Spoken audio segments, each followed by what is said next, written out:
How's it going, my friend? Welcome back to the God Made Man podcast. Today is day number 9 of 90 days of putting lust to bed. And if you're hearing this podcast for the first time, we are going through the Bible, different verses, different passages, trying to learn as much as we can in our fight to help us in our fight against lust and sexual temptations. Today's verse is from Philippians chapter 4, verses 8. And in this verse, Paul is telling the Philippians, "Dear brothers and sisters, one final thing. Fix your thoughts on what is true and honorable and right and pure and lovely and admirable. Think about these things which are excellent and worthy of praise." We're sticking with this theme of our mind and how important it is to control our mind, the thoughts that go through our mind, in an effort to control our behavior, in an effort to change our behavior and to do more of what we want to do and less of what we don't want to do. And in this verse, Paul is saying, hey, brothers and sisters, think about these things that are true and honorable, right and pure and lovely and admirable. He doesn't say do these things. He says think about these things. And in the verse right after that, it says, and the God of peace will be with you. Paul knew that in order for us to do certain things, in order for us to accomplish the will of God, to physically do, first we have to fill our mind with what is right, with what is true and honorable and worthy of praise. He mentions this in Romans chapter 12. We have mentioned this verse several days ago. We have to be transformed by the renewing of our mind. How do we focus on these things that are true and honorable and right and pure and lovely and worthy of praise and excellent? We read the word. As we draw closer to Christ, our mind begins to dwell on the things of Christ, on things above, as we read yesterday. And it's so important to realize this, like Paul realized, how what we think about, what we dwell on, what our mind dwells on, will then slowly become our action. This is the same thing for things that we don't want to do as well. We rarely find ourselves doing something. You don't just find yourself in the middle of watching porn or masturbating. These are not just things that just happen all of a sudden. Rather, it starts with a thought. You had a trigger sometime in the day. You had maybe even a dream the night before, and you woke up with these sexually charged thoughts that you start the day with. And then as the day progresses, it ruminates in your mind, and it becomes more than a thought. It becomes a desire, and then it becomes an action at the end. You might see something when you're walking out in public. You might see an attractive person, and it sparks a thought. It's where it all begins, right here in the mind. It all begins right here in the mind. If you've seen the movie Inception, it's that idea of how you want to influence a certain behavior, but that first begins way back in the mind, in the thought, by implanting a thought. And that thought, with time, grows and becomes a desire and becomes a compelling force into an action. So when we focus here on the mind, this is where it all begins, up here in the head. So when we're reading this verse, how can we go about this practically? One thing we have to know is that when we are tempted to look at pornography or sexually tempted in whichever way it may be, that temptation has you at the center of it, the self. The temptation is, how can I gratify myself? It's not anyone else.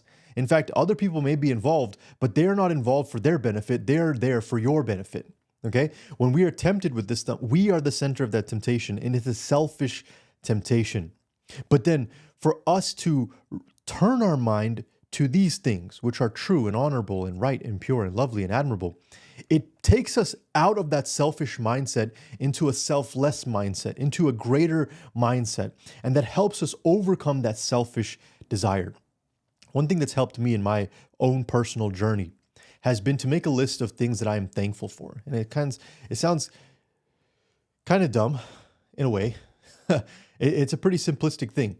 But to realize first that this temptation is a selfish one, and then to make a list of things that I'm thankful for, what it does is, as I go through that list in these moments where I feel tempted, it snaps me out of a selfish mindset into a selfless mindset, a mindset of gratitude, of thankfulness, what God has done for me, how God has blessed me, for the people that are in my life, things like my car, my house, you name it. I will name the most random things that I'm thankful for my wife, for my dog, for the troubles that I'm going through, for this temptation. Because as we read in James, this temptation is going to produce in me a character. So thank you that I'm going through this temptation. I thank God that I'm going through the hardships that I'm going through. I thank God for the people in my life, for my family, for my brothers, for my dog, for the car that I have, for the job that I have. I start to list things that I'm thankful for, and it snaps me out of that selfish mindset, and that selfish temptation loses its power. This is what I want you to do whenever you're tempted. Have a list ready to go beforehand. In fact, I mentioned that I think in day one, I mentioned I write these verses on a sticky note, and then I take a picture of the verse on my notes app and I make it my wallpaper. So if you're doing this as well, follow along with me, write the verse, and then write a list of things that you're thankful for. Make a list of 5 to 7 things that you're thankful for. And when you're tempted, just open up your phone, look at the home screen, and start to list those things. I'm thankful for this. I'm thankful for this. Thank you, dear God, for this in my life. Thank you that certain things didn't work out the way it was supposed to, and that you had my back even when I couldn't tell. Thank you, dear God, for the people that you've put in my life. Thank you, dear God, for the people you've taken out of my life. Thank you for being a good God who is there with me throughout this temptation and who has a great plan for my life. Thank you. If your heart is reverted from a selfish one into a grateful one, you will not fulfill that temptation. You cannot. I will be so bold as to say you cannot, because that temptation, like I said, is a selfishly charged one. And if you kill the self and all you're left with is a thankful heart, then you're going to look at that temptation a lot differently. It's going to be a lot harder for you to follow through with that.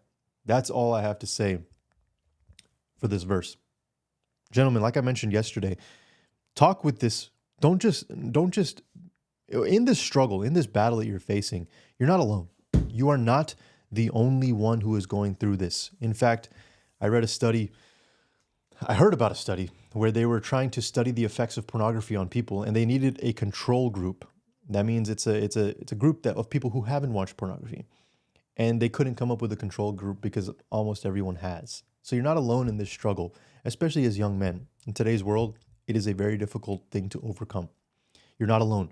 Find a friend, find somebody you can trust, whether it be a brother, a leader, pastor, a friend, whoever.